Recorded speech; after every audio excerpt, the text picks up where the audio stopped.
Bonjour à tous, je vous retrouve donc au restaurant La Causerie dans le 16e arrondissement rue Vital pour la présentation de cette bouteille à l'improviste de votre coffret de juin.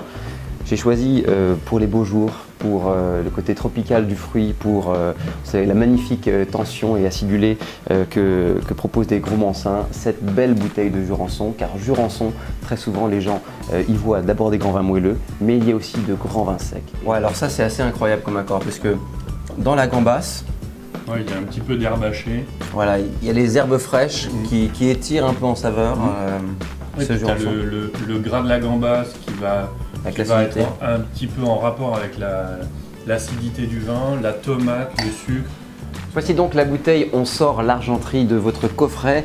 C'est une magnifique bouteille de champagne, vous l'avez constaté, et c'est surtout une bouteille assez insolite que vous n'aurez peut-être pas trouvée ou pas encore trouvée chez un de vos voisins ou cavistes, puisque c'est une création que les meilleurs ouvriers de France sommeliers ont mis au point il y a à peu près 1 an.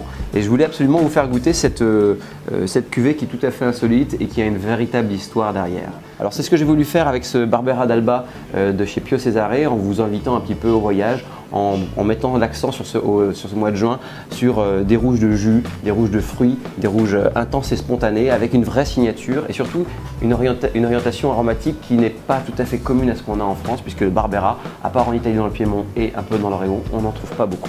Oui, alors voilà exactement la démonstration de ce qu'est la simplicité et le bonheur dans une assiette. Un bon produit, une super cuisson tendre, un jus assez corsé, des légumes qui ont du goût. C'est vraiment incroyable, et surtout un vin qui se livre tout de suite.